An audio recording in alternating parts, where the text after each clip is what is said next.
Welcome to all attendees. I am Dr. Vijay Songire, Assistant Professor, Datta Meghe College of Engineering, Airoli, Navi Mumbai. Today, it is my immense pleasure to present myself in 2 days International E-Conference. The title of my paper is Tools Available for Online Teaching. Let us start with the concept and the meaning of online teaching. Online teaching refers to the courses which are demonstrated from the remote places. Though at present we are observing that online education is blossoming, but this is not a new term. E-learning started 50 years ago actually. Okay. Though it appears now a new term for all of us. E-learning is the umbrella term for any learning that takes place across distance and not in a traditional classroom.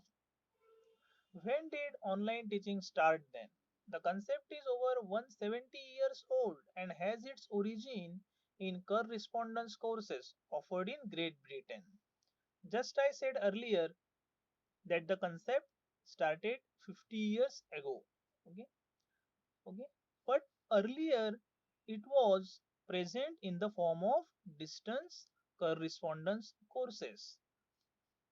The courses were not available through online resources, but later they, with the help of or you can say with the expansion of technology, the courses were being provided online. With the creation of the World Wide Web in 1990s, educational institutions soon began to incorporate technology within educational practices. And what are the advantages of online teaching? It helps those who cannot go or participate traditional classroom setting. For example, if there are some people who could not complete their education, now they are in their 40s. Okay? They also can complete their learning joining the online courses. It is really very important thing. It is more convenient modes of teaching.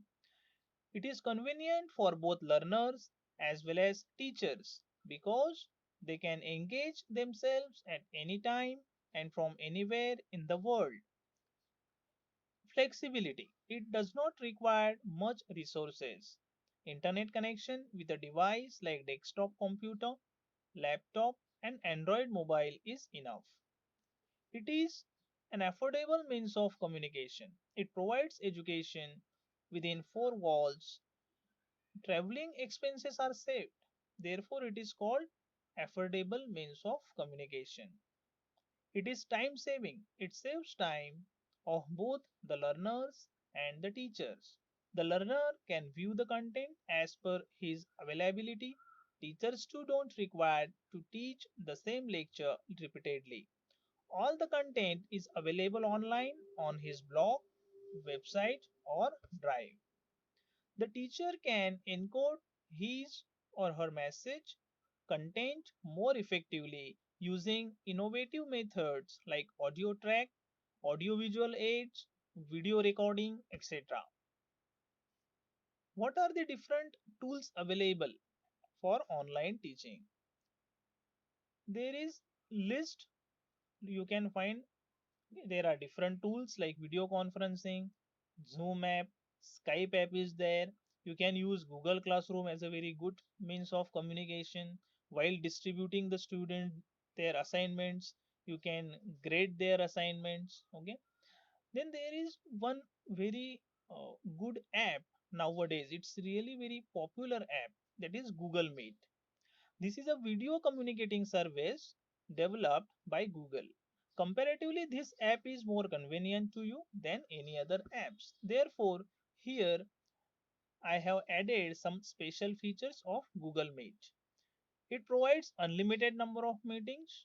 Duration more than 60 minutes. Till September 2020, there is no any time limit for free users.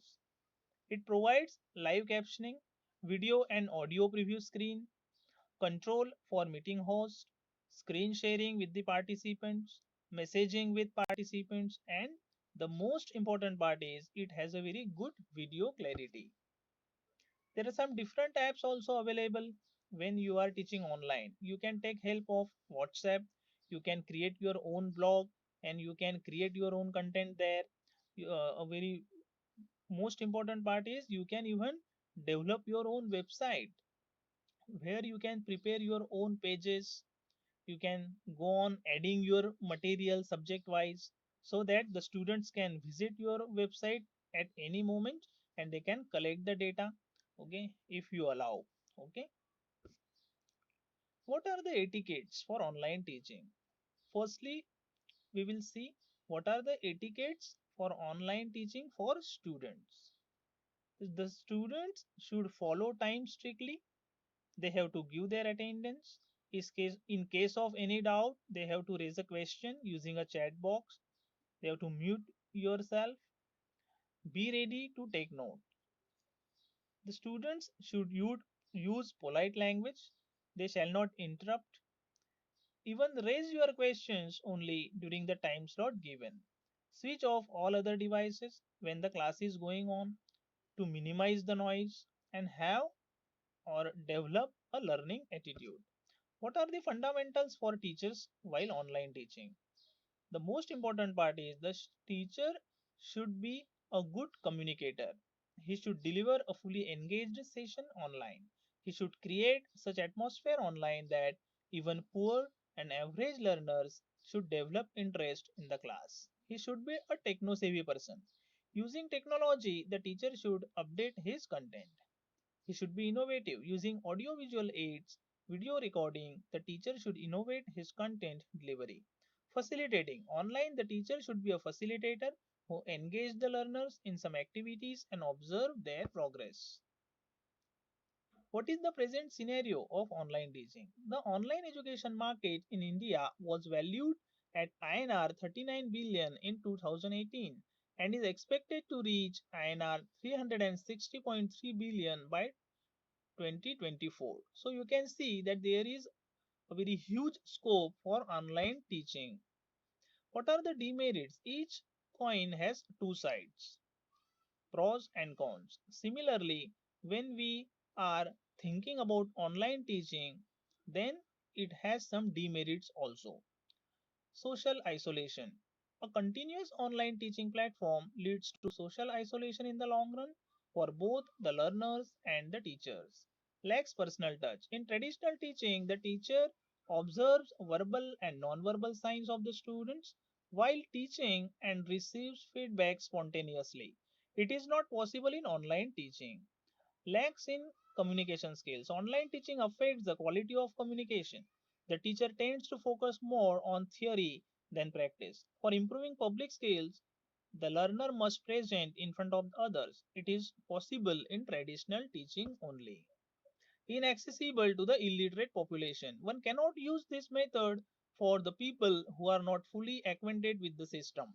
Less motivation. In traditional teaching, the relationship between the learners and teachers lived for long years due to their face to face communication and they developed rapport between each other. However, online teaching does not motivate the learners because they are isolated from the institute as well as from the teacher. Teaching literature online. How shall you teach literature online? For example, reading a piece of literature. The teacher will select a particular piece of literature. He will ask students their response on the same. Then the student will write something in brief on that particular piece of literature. Then teacher will evaluate it whether the students are on the right track. Then teacher will share his or her response on students' writing. He will ask them to reread the content and rewrite it. Sharing of the material on the respective piece of literature and its critical appreciation will happen next. In this way, following this simple strategy, the teacher can teach literature online. To sum up with this paper, every coin has its two sides. Similarly, online education has its positive as well as negative sides. Being a teacher, one has to empower and innovate the available online teaching tools. Being a learner, one has to see it as an opportunity to learn with flexibility. If online tools are utilized in positive as well as useful manner, then it is a boon. If used carelessly, it can turn into a menace. Thank you.